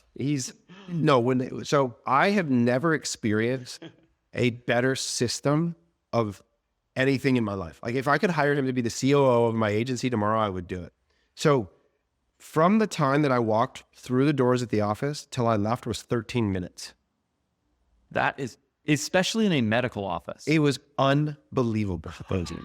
Okay, 13 minutes. So one, they have an amazing app. You fill out all your information ahead of time. You book your appointment. They give you all the information. It was a really well done front end experience. All private practice, no insurance, like just cash. And so you walk in. They hand you a cup of water and 2 Tylenol. You take that, have a seat. Doctor will be with you in a second. He walks out. walks me back through, and he clearly has a pattern of talking to you. He immediately engages you in conversation. Okay, so you're not this is part of the process. The walk is part of the process. Exactly. He's figured out, and he starts just talking to me about life. Like, and we get into the room, and in the middle of general conversation, all right, take your pants off, put them around your knees, and sit down on the chair. Like, and so it's like that's happening, but it's an afterthought, which that was awkward. And if I had to linger on it, it would have been more awkward. Yeah. I'm sitting on the chair with my pants around my ankles. Yeah. And he just goes to work, right? He lays me back.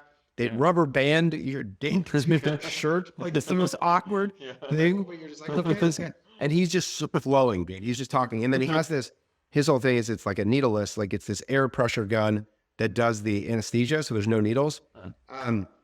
And like the pace of it, he finishes, wraps it up, like whatever it was, 12 minutes. And then he's like, here's what's going to happen next. Person's going to give you they're going to come in with your home testing kit. You're going to fill this out. You're going to do this thing. And then he goes in, and then he stops and goes, and I'm going to ask you to leave me a review. And there's 2 reasons why. One, he goes into this whole thing about how his mission and purpose is in the United States, women get their tubes tied at about 50% of contraceptive surgeries are related to women getting their tubes tied. 50%? That's and 50% men get, in Canada, it's men get 2/3 of the time the man gets it done. I'm amazed at you. Yeah. And so he's like, my mission is it's way more invasive for women. So your review, yes, it's going to help me, but what it's going to do is there's a guy like you that's going to read it, that's going to read about this experiment, that's not going to make his wife go through that. And if you do that, it would mean a lot to me. And he walks out the door. Did you do the review? I'll have to review. Right. And because the experience was incredible. And I'm like, and then so the woman comes in, she gives me my kit. She tells me about my care. So the doctor will call you this evening to make sure that you're all right. I get a call that night. Hey, how are you doing? How are you feeling? Okay, this is what you can expect. No problem. If you run into any issues, let me know. Here's my number on test. His personal cell phone. The whole thing was incredible. What should have been like a scary, dramatic thing was over so fast. Yeah. He was so conversational. He made it feel normal to talk to me while he was, fixing my what have you, whatever tubes, and it was the best medical procedure I've ever seen. So so I got 2 friends already signed up to head over there. I'm you got a referral deal? I'm going to become a affiliate. That's right. That's very retirement. Should we put an affiliate link on this? That's what I'm going to do. If you are a man considering this, and it's like, think of like, you know how you go to Turkey to get your hair transplants? Come here to Orange County. Drive straight to Terranea. And he needs to clip this video as a podcast and run it as a friggin' thing. We should send it to him. You should send it to him. You appreciate that. I will. It's incredible. You should appreciate this. I believe it. You should have your content guy clip this part. Just send it over to, hey, we did Nikki, clip it. We're sending it to the doc. We want this to be on ads everywhere. Yeah. And aside from ads, he'll just appreciate it. He owns vasectomy.md too. Great. Really? Yeah. So if you need to check him out, vasectomy.md. I don't know that mine was a lot longer than 13 minutes. Yeah. But it was shockingly painless and easy. Yeah. And the idea, I'm shocked at that 50-50 stack because I just think it was so easy. Yeah.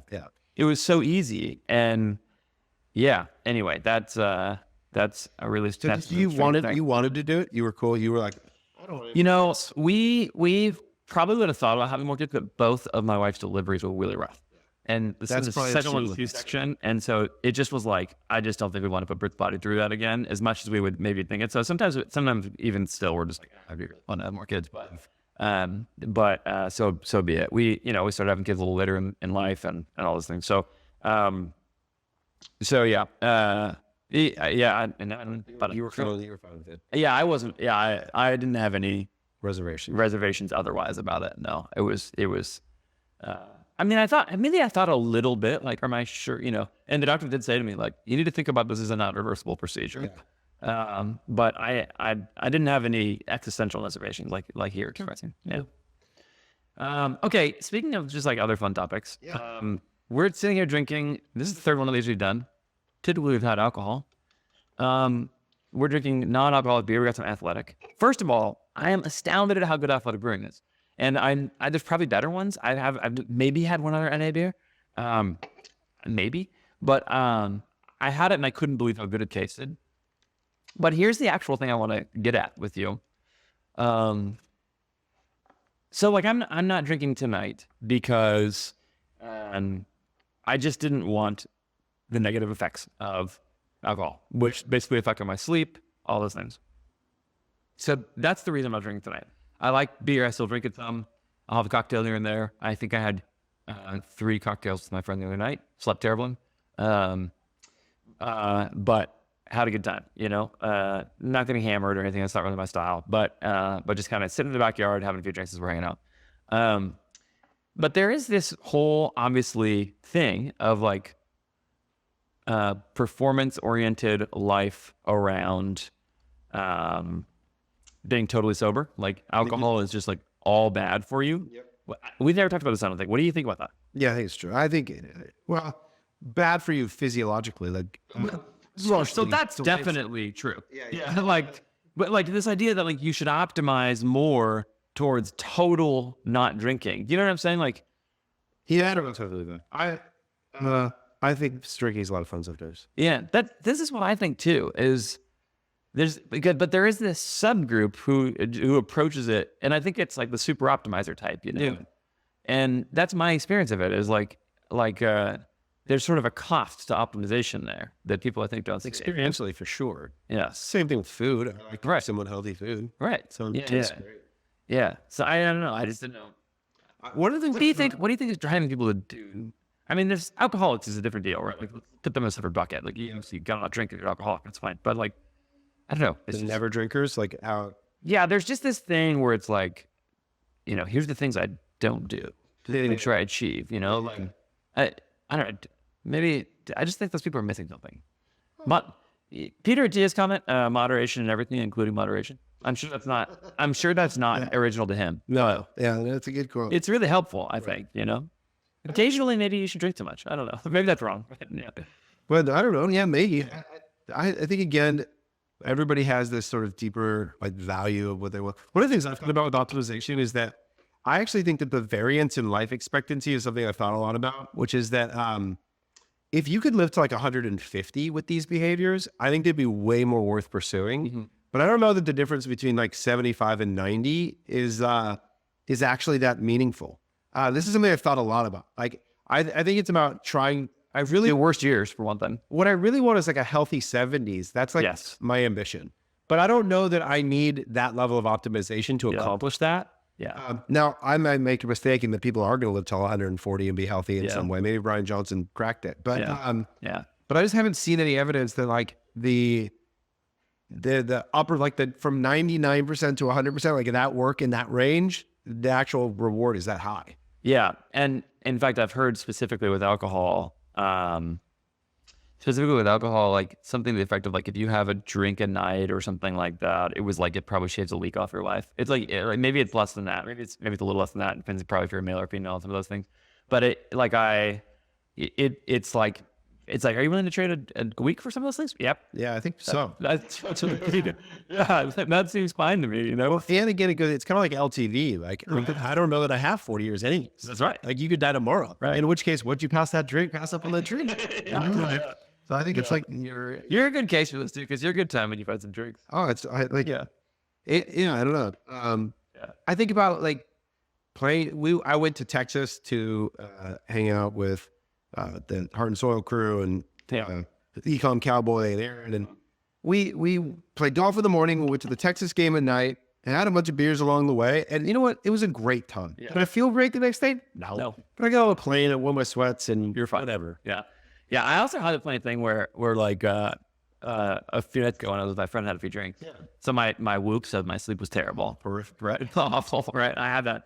But I was journaling in the morning and I thought, I'm going to pay special attention today to see, do I actually feel that much worse today? And I didn't really. Yeah. I felt mostly fine during the day. And it made me wonder if actually that metric is like a little too in my head in that respect. And that almost like, it's like an over optimization in that respect, that like when I went and worked out in the afternoon, I got a good workout in. I did all my normal stuff. I was a perfectly pleasant and present husband and father, I think the drinking could be a little bit like running a sale. Sometimes it's fine. Sometimes it's relax. The next day, your customer order is going to be down a bit. No big deal. Don't do it every day. Don't do it every day. But occasionally, it's fine. Yeah. Special occasions, Black Friday, run the sale. Yeah.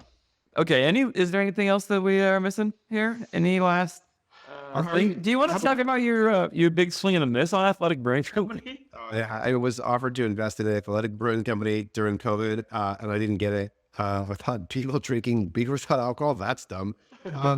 And I invested in Ugly, the soda company that went out of business. So yeah, I'm a terrible angel investor. That was such a waste of money. Last thing, do you feel good about Black Fridays, everyone? You think it's going to go well? Oh yes, I can't believe we haven't talked about that. I don't know. I never really feel good about it before it comes because I think some lingering nervousness for me is always like maybe this is the year nobody shows up. Especially with my brands that are going to spend 4 to 5x the money this month that they normally do, or whatever, 3x. Where it's like those days are so important for them. It just, you always feel pressure, I think, about it. And one of the things I know is that I'm going to get up at 6 in the morning and start checking ads, right away. And I'm not going to be useful at 6 in the morning. I won't do anything that's good for the ad account at 6 in the morning. Like you won't even know anything at that point in the day, This happens every year. I'm like, oh no, it's not going well. Oh, it's fine. So I don't know. I don't like it. My instinct with almost all e-commerce stuff is, I was actually telling clients the other day, I really prefer the rhythm of like regular and consistent improvement with brands. I think it's more fun. That said, moments are fun when you hit them, when it's good. And also that's not a good way to run an e-commerce business. You actually need to create moments. And so taking bigger swings is actually a better idea. So I should probably say better. How do you feel about it? One of the things I hate about this month in particular is that because it's like Black Friday is so late, it's like literally when I look at like a plan for a business's contribution margin by day, like how much is dependent on this last day, just means that like you will not know if you're hitting the month until that day. I had this conversation with a client. Said, "Hey, we're recording this on November 12th." Yeah. I had this conversation with a client today. I said, "We're behind right now on my daily forecast, but first of all, the percentage that we're off looks high, but the actual raw dollar amount is so low compared to what the rest of the month holds. So like even if we're missing by 40% right now, I can make up 40% on this day in like 2 hours on that day. It just doesn't matter that much." And so it's just like, he was like, yeah, I don't know, but how do you think it's going? It feels like we're a little slower to start this year or whatever, maybe it's the lecture stuff or whatever. I was like, I think we're probably slower this year so far than we were last year, but it's really a week behind. Exactly. I really don't know. And it's hard. I don't know how the date, November 12th, compares to the date last year, even though I don't know what that means. Because I was like 5 days backwards, but do you think that's true today? Because I know that it's the same amount of days till Christmas.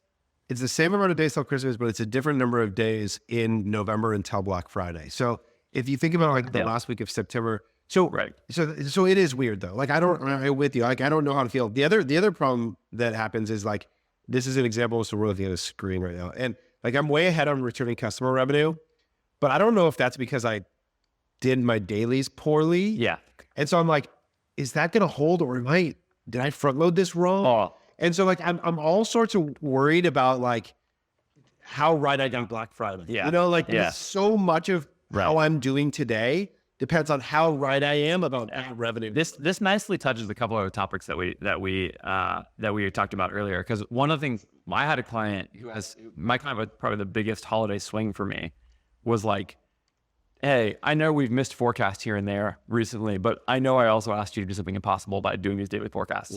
So he was grateful that I was doing this exercise in the business. If you net it out to the year, I've done pretty well for him on the forecast. Yep. But some months were behind, some months I'm ahead. My method for forecasting is way less sophisticated than your guys's. Yep. So it's so he was really gracious about it. So I appreciate that. So he didn't hold me to the driverless car standard, which is what I'm saying. It was really nice. He saw me as a partner in it. And then at the same time, I don't remember if I touched it. But so it's challenging. The other way to solve it is this. So this is Born Primitive. And this is so awesome. I put out a tweet the other day. It's breaks my graph. We can write down charges. This is fun too. So Born Primitive is a brand of ours we've been with for a really long time, and they had a big movement on Veterans Day where they created this campaign to pay off $5 million in medical debt, and they got their founder got invited to go on for Fox and Friends, and that Fox and Friends moment created $1 million day, and he'd be okay with me sharing this. And it was almost exclusively new customer revenue. Yeah. Which is really incredible. And What it does for the business long term, And- for the cohorts, like it's really incredible. and on top of that, the timing of this is brilliant. Oh. Like that you get this moment right before Black Friday. He's going to get a bunch of money from these customers who now are in love with the brand because of this. He got their attention at the exact right time. And actually, one of my takeaways from watching this campaign was more brands should be thinking about a great brand moment and even like a charity moment. Like, I started thinking about this for my brands. Like, who could they give to at this time that would create a moment like this where they would feel awesome in a month where they're about to make money. They would build a bunch of people to their customers. They get to scratch off a big check to somebody, which feels great, and then it would attract a bunch of organic attention right before the moment. It made me think like this is like this is a good playbook. Like try to create something on November 10th every year. You know, it really is. On Veterans Day or whatever. Any brand that's connected to it, it's really a smart move. But needless to say, we always talk every year about spend into Black Friday, spend in advance. You know, that's right. Or instead don't spend it to it. This is the one I think merit to some of these tools, these platforms that offer you different first party data is I really hate the change to event it's so purchase annoying. versus click Purchase, yes. where you get you get this like really deceptive thing, which is that like if you did a bunch of spend yesterday and then turned your ads off, you'd have a bunch of ROAS today. It makes it actually really hard to go back and understand whether Black Friday itself was a big driver of efficiency versus your earlier days. Okay, so this is a funny thing. One of my clients listened to you on the internet, which is and so I went back and looked. I looked at 1 DC versus 28 DC on Black Friday last year. Yeah. We hit our 1 DC target almost exactly, even though the moment felt smaller. So Black Friday was a smaller spend than in previous months, but our 28 DC revenue was really, really good. And so it felt like plenty still, but not as big of a percentage as previous. Okay, but still Black Friday way more than any other day. Definitely. But it felt still a little underwhelming to the client relative to some other days. Okay.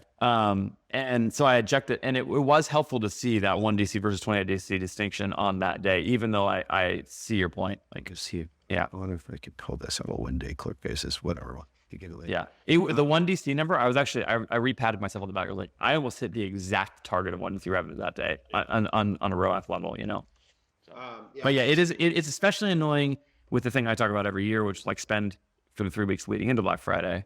You know, you just can't see how those days actually generated revenue, you know, without a third-party tool. The other thing I hate is like if you if a campaign like when people turn off campaigns and then they go back and then look at them and they're like, oh, this was actually really good because there's been a bunch of purchases in the subsequent 7 days or whatever. Yeah.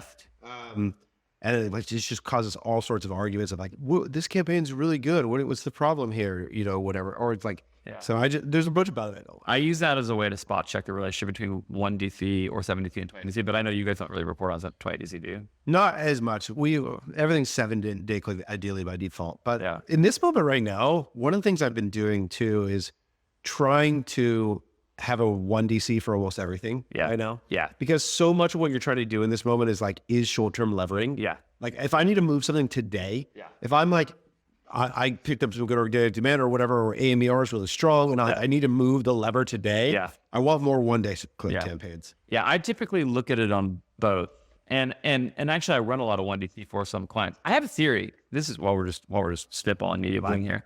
I have a theory. Okay. So I just ran a split test, meta, my standard CBO BAU setup. Okay. So it's just CBO, broad targeting, excluding the existing customers, put 1 million ads in, a bunch of different ads. It's like 5 or 6 ads per ad set. But basically it functions like a giant ASC because it's just one campaign, a bunch of ads across a bunch of ad sets, but the machine gets to optimize them completely. Okay. That versus an ASC with the exact same ads.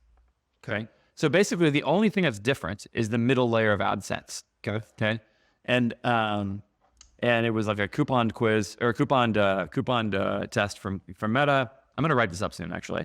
And the BAU campaign won. Now I think that's basically noise. Like I think ASC could have done this as well, but they were pretty close. Okay. They tended to focus on the same ads, etc. So that was the setup. But I have a theory. So that made me feel good because I felt like, okay, ASC is very annoying to build with for a bunch of reasons, and so we don't really use it very much. But what I made me think about was maybe one of the tricks for media buying cost controls in moments is running more ASC, because you would accumulate all of the learnings in basically one giant ad set. And so any expected conversion rate changes at the ad set level that would happen would all happen in one ad set instead of across a bunch of different ad sets in a BAU setup. Do you see what I'm saying? Well, we don't really do that. What do you do? We don't ever have multiple ad sets, whether it's BAU or ASC. Oh, you run one ad set per campaign. Yeah. That's tough. You're a big like try to have infinity ad sets guy, and I just like campaigns. But yeah, that's stupid. it's the same thing. It's basically the same thing. It's just a more annoying way to build that. Except you don't have to toggle between campaigns and ad sets, which is really annoying to look at. Yeah. Makes it easier to manage. Yeah, but then you can also see all of preference thing. It's the. not Yeah, really- yeah. I actually don't really care either. But okay, but the same thing would apply though, which is that like if you launch a sale, right? You're gonna get to Black Friday. Let's say everything performs 40% better than it did the day before. Okay. So all your cost caps are gonna underspend that day to start. Yep. Right. There's a question about how long that takes. So okay. So this is the point of the ASC idea: is that at least for your sale ads, Yep. right? What if you put them all in an ASC? Yep. That way you would theoretically shorten the timeline of the campaign recognizing the cost control, because all of the cost controls conversions would be out of one ad set. Yep. Do you see what I'm saying? Yep. So anyway, I'm gonna test on this pre-BFCM with a client and see if this like works. If it works, what I think will happen is that the cost controls it's gonna be a sale that will work on Friday. Yep. And what I should see happen if it works is that the ASC campaign will be ultra responsive to the fact that the conversion rate went, Yep. Yeah. Yeah. It's one of those sort of mysteries to me about how much the historical data informs each campaign type. Yeah. And how quickly it updates, and whether like we use ECR, but I was listening to your podcast today about meta optimization, and you were talking about how many additional signals are at play. Yeah. And what none of us know is the weighting of all those different signals. Yeah. No, for sure. I definitely do feel like experientially the thing you're describing, which is the post-sale overspend. That happens all the time. Right. Like, yeah. So the question is like, why do we know that and the system doesn't? Because the system, right. Because the system doesn't know you turn the sale off. But the second it starts converting at a different rate. Because it regresses the conversion rate. Right. Like, but is it regressing it to a mean? It's not regressing against yesterday. Like the change. Probably. I mean, it is, right? I mean, it is. It does pick it up eventually, right? It's just a matter of how fast and how slow that is. Yeah. And like, but even like what you're supposed to set it to, it still feels like you're guessing they'll know better. Yeah, sort of. Yeah. I'm guessing the timeline for sure. Yeah.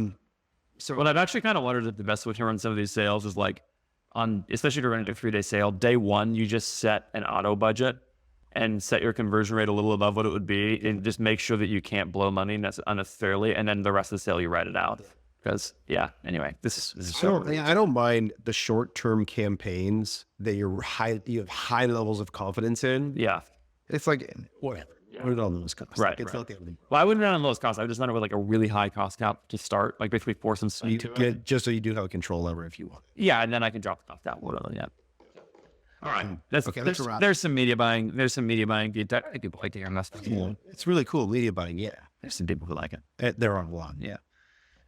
Okay. Thanks. Hey, thanks. If you want to send us questions, send them to podcasts@ajfgrowth.com or to Taylor@commonthreadco.com. Okay.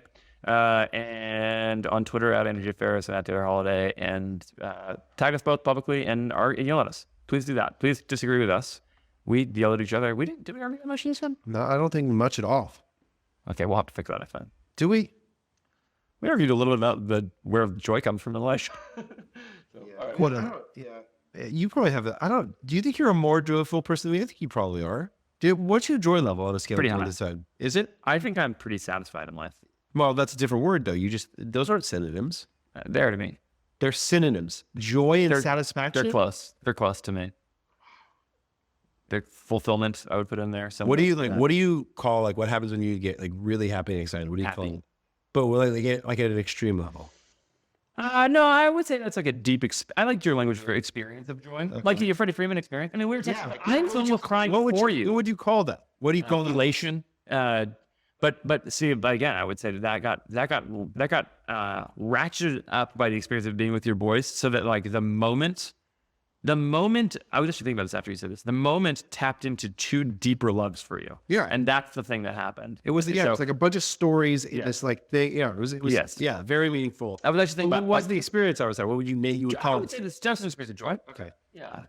Yeah. And I would say your capacity to get to a higher level of joy in that moment is in part because you have some deeper joy down below. Okay. Right. And so like, maybe your joy tank can get filled higher because of those things, in your life. Yeah. So that's what I would say. All right.